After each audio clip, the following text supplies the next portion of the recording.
নমস্কার বন্ধু, welcome to my channel UB story and poetry and welcome to my program কবিতা পাঠের আসর। আজকের কবিতাটি কোনো প্রমাণিত সত্য ঘটনা আধারিত নয়, মানুষের মুখে মুখে প্রচলিত একটি উপকথা মাত্র। যদি ভালো লাগে please like, share and subscribe and please write some inspiring comments. Thank you.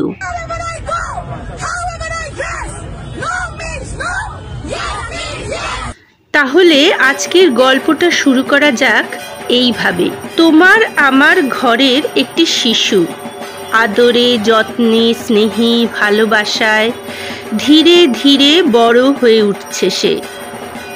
তার সাথে সাথে আমরাও আবার শৈশব থেকে একটু একটু করে বড় হয়ে উঠছি। কেউ ভাবছি ওকে আমার সাধ্যের বাইরে গিয়ে যথা সর্বস্ব দিয়ে ইঞ্জিনিয়ার বানাবো, কেউ বা ভাবছি ডাক্তার, আবার কেউ ভাবছি না জোর করব না, ওর ওপর ভালো একজন মানুষ করে গড়ব, তারপর ওর ক্যাপাসিটি অনুসারে ও যা ভালোবাসবে যা হতে চাইবে তাই হবে।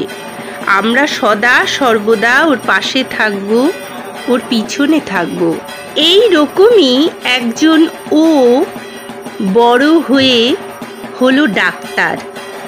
নিজের চেষ্টায় নিজের বুদ্ধির জোরে কলকাতার এক নামী হাসপাতালে যোগ দিল ইন্টার্ন হিসেবে।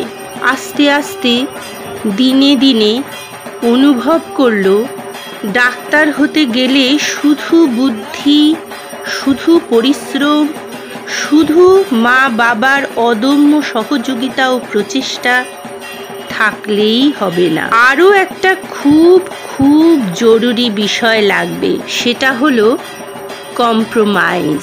শুধুমাত্র ফিল্ম জগতেই নয়, হাসপাতালের মতো পবিত্র স্থানেও বিরাজ করে এক দুষ্ট মাফিয়া চক্র, যারা বলে থিসিস পাস করিয়ে ডাক্তার হবে, তাহলে টাকা দাও, অনেক টাকা, আমরা যা বলবো তাই তোমাকে করতে হবে, নয়তো তোমার জীবনটাই নষ্ট করে দেব। ডাক্তার হওয়া চিরকালের জন্য স্বপ্ন হয়ে থাকবে। ছোটবেলা থেকে প্রচণ্ড আদরে আবদারে বড় হওয়া রাগী জেদি একরোখা ইন্টার্ন ভাবলো ডাক্তার হতে গেলে আমার বুদ্ধি ও পরিশ্রমই যথেষ্ট, তোমাদের অত ফালতু কথা মানব কেন বাপু? দিনের পর দিন টানা 36 ঘন্টা ডিউটি দেবে, দাও। মানুষের সেবায় খাটবো বলেই তো ডাক্তারি পেশাটা বেছে নিয়েছি, কি এসে যায় তাতে? আরো অত্যাচার করবে, আরো শাস্তি দেবে, আরো কষ্ট দেবে, সব সহ্য করে নেব, কিন্তু দুর্নীতির কাছে মাথা নোয়াবো না, কিছুতেই না।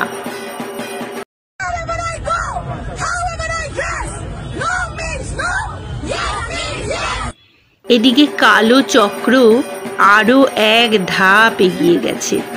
তারা দেখছে সে কি, এই ইন্টার্নটির সাথে সাথে ওর দেখা দেখি আরো বহু ইন্টার্ন মাথাচাড়া দিচ্ছে যে কি সর্বনাশ, আমাদের ব্যবসা লাটে তুলবে নাকি? এ তো হতে দেওয়া যায় না। তারা গোপনে ষড়যন্ত্র করে ইন্টার্নকে হত্যা করার ফন্দি আঁটল। এত নির্মম নৃশংসভাবে হত্যা করা হলো যা দৃষ্টান্ত হয়ে থাকবে তাদের কাছে যারা মাথা তোলার চেষ্টা করছে। কি বোকা, শুধু ডাক্তারি পড়েছে, ইতিহাসটা একেবারেই পাতা উল্টে দেখেনি। ওদের এই নৃশংস প্রতিহিংসা যে বিশাল বিপুল প্রতিবাদের ট্রিগার হয়ে উঠবে সেটা তারা বুঝতেই পারেনি। আসল গল্পটা শুরু হলো পরের দিন থেকে। ডক্টর ইন্টার্ন ভাবেনি কখনো তার প্রতিবাদ, তার দুর্নীতির সামনে মাথা না নোয়াবার প্রতিজ্ঞা কি বিরাট মহিরুহের আকার নিয়ে শুধু কলকাতা নয়, শুধু পশ্চিমবঙ্গে নয়, গোটা ভারতবর্ষে, এমনকি ভারতবর্ষের বাইরেও নানা দেশের মাটিতে তার মূল প্রথিত করবে। ঝড় তুলবে অন্যায়ের বিরুদ্ধে। বাঁধ ভাঙা স্রোতের মতো প্রতিবাদী অসংখ্য ডাক্তার, অসংখ্য ইন্টার্ন, অসংখ্য নার্স এবং সমস্ত পেশার মানুষ, খেলোয়াড়, কলেজের স্টুডেন্ট, স্কুল পড়ুয়ারা প্রতিবাদ মিছিলে রাস্তায় নামবে। লক্ষ লক্ষ জনতার স্রোতের মধ্যে প্রত্যক্ষ করলাম দশভুজা মা দুর্গার প্রতিচ্ছবি। অসুরকে বধ করে তবে শান্ত হবেন মা, তবেই নতুন করে ঘট বসবে, পূজা হবে বাঙালির জাতীয় উৎসব।